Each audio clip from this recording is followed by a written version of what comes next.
Welcome back. The 5th Women in Road Safety Conference kicked off today and continues tomorrow at NIPAM in Windhoek, organized by the Motor Vehicle Accident Fund in partnership with the Automobile Association of Namibia and the Women in Road Safety Forum of Namibia. This event highlights important road safety issues, focusing on the role of women in making roads safer for everyone. Joining us to discuss this conference this evening is Ms. Hileni Tjivikua, who is the Managing Director at the Automobile Association of Namibia, as well as Mr. John Haufiku, who is Chief Corporate Affairs from the MVA Fund. Ladies and gentlemen, good evening and welcome. Thank you. Thank you for having me. Thank you so much for being here. Good evening. Thank you for having me. Well, of course, as I mentioned, today was day one of the conference. Mr. Haufiku, talk to us about how the conference has evolved over the years, because I did mention that this is the 5th installation. Yeah. No, thank you. I think Hileni is actually the founder, the founder of the conference. So I think she'll be able to elaborate much better on how it has grown. I've just recently joined the sector. I'm about 3-4 months into the sector now. So I'll just let her elaborate on that question, if you don't mind. Yes, please. Thank you so much. I'm excited. Today was a pink day for the women at NIPAM. Very wonderful. Number 5 to say all those years, excluding the break of the COVID-19, we have been really pushing from 2016, 2017 up to today, where we continue to have either activities and or the conferences. And the women from all over the country really love it. They bring up their issues because that is the idea. The idea was really to have each and every mother out there to know what is road safety and how can they contribute towards road safety. Meaning, when I'm a passenger, when I'm a driver, when I have a child that is crossing the road by themselves, when I have a husband that is driving and either speeding and probably also locked up because of overspeeding, when I have a husband that is locked up because of being under the influence of alcohol, whom does it affect? It all boils down to us as women. It all comes back to us. Now we say, can we use that voice, that motherly voice, to use the power that we have to talk to our politicians, to address issues that matter when it comes to road safety and encourage safer roads in Namibia. Yes. Why is it important to look at road safety from a gender perspective?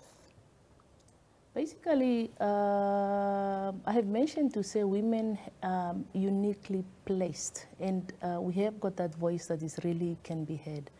And also really to say women are known to be good drivers, okay? We are good drivers, but today even at the conference we said, are we good drivers, but are we safe drivers at the same time? You know, we know that, and even probably with the data when it comes to the issuing of tickets and so on, who are those that are getting most really offenses when it comes to the road? It's more of our male counterparts. So the gender, as a woman, we are coming in basically to say championing for pedestrian safety, probably engineering a safer road, and probably also driving the agenda for public better transportation in our country, and that is the voice that we want to bring out. What are some of the key topics that were tackled at this year's conference, Mr. Haufiku? Well, great question. One of the departing points really for the conference, because it's an annual conference, there are resolutions that are taken at the conference, which then the Women in Road Safety Forum are expected to carry out and report during the next conference. So that was one of the key points, basically looking at what was decided last year and how far did the forum get to implement those issues. One of the key issues was public awareness and education of road safety in schools. So far, I think the forum has done well to be able to lobby key stakeholders to get this education imbued into the education system from grade 1 to grade 7.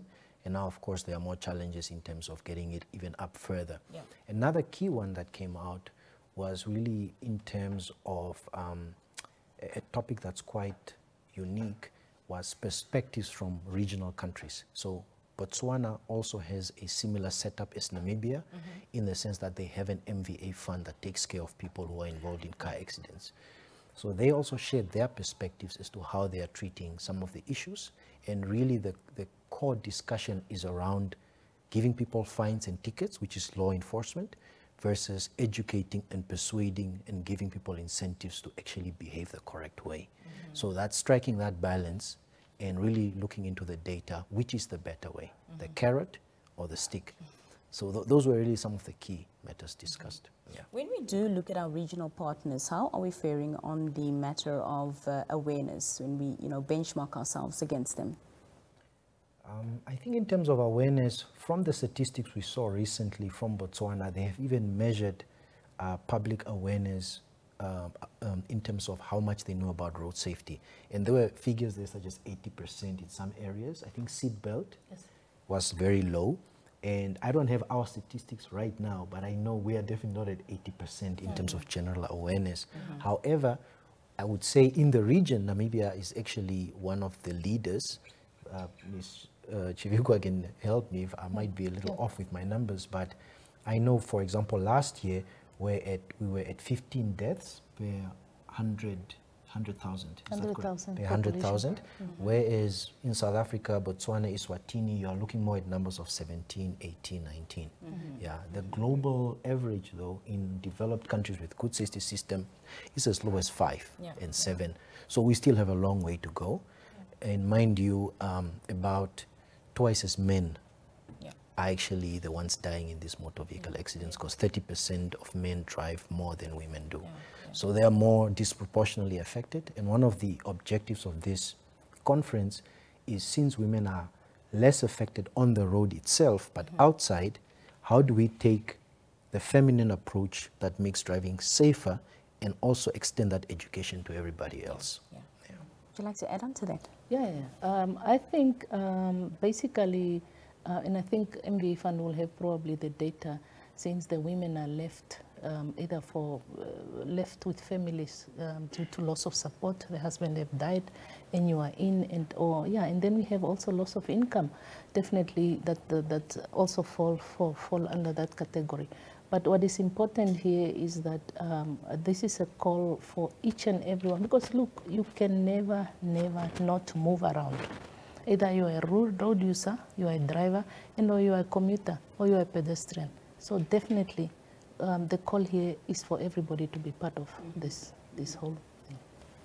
Mr. Haufiku, how does the MVA Fund and partners obviously plan to assess the impact of this year's conference? Well, first of all, it's a general awareness, so basically looking at our share of voice in the public space, evaluating a media presence, and of course looking at our participants, how engaged they are, but ultimately the litmus test is going to be our resolutions. So some resolutions were passed, probably around 20 or so, and now the hard work starts to implement it, and we will look next year's conference, how far have we gone. And I must add, last year there were about 13 resolutions, and about 8 or so were fully implemented, where some are still ongoing. So that's really the main test. What have we agreed to do? And moving forward, looking at it next year in retrospect. Fantastic. Yeah. Yes, please. Yeah, just to tell you, one of the things that also came out is that until you attend the conference to understand what is the core, you keep yourself always outside. And that was so significant for women. When they came out, they start listening and they look at really presentation and they say, wow, is this thing really happening? Is it what it's supposed to be? I didn't know about this, and I didn't know about this. So the importance is coming on a daily basis, and we see more and more women are really coming on board. Well, tomorrow is day 2. What can the attendees Tomorrow is expect? day 2. And you see, when we started with with the initiative, we started with activities first before we move really to a conference.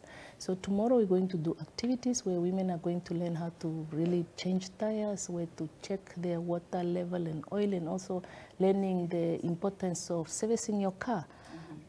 They're going to learn about child restraint and car boosters and so on. So more will go on, and more women are really coming up.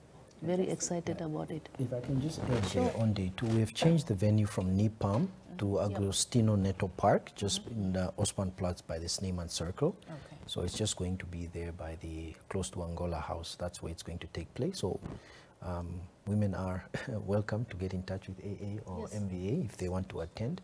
But just to add to what she has said in terms of road safety and the conference and the activities tomorrow, where it has come and where it's going. The idea is really to give women a voice and some kind of presence when it comes to road safety. And right now, cars are considered male toys. Right. And if a lady can't change a tire, she should keep quiet about cars. So that's really the undertones that are there. And by empowering women to know how to jack up a car, how to remove a tire, we think they are better placed in the house to tell their husband that, listen, you can't drive like this, you can't do this. You know, it's like when a young boy starts driving. I remember when I started driving and I was still having my learners, my mother would be constantly telling me, you know, backseat driving. And then I would say, no, look, but I'm the driver. And she's like, but you don't have a license yet. So as soon as I got my license, I was like, okay, mom, now you don't need to say anything. So it's those are the dynamics that exist in society. People believe driving is a male thing because most drivers are male, but women are the safer drivers. And we want to empower them to have a voice in the social settings. It's coming from a male perspective. Yes. Well, thank you so much for being here this evening, and all the best with day 2 of the conference. Thank you so much for having us. It was a pleasure. That was Madame Hileni Tjivikua and Mr. John Haufiku speaking to us there on the 5th Women in Road Safety Conference, which kicked off today and ends tomorrow. We'll be back with some more chat after this.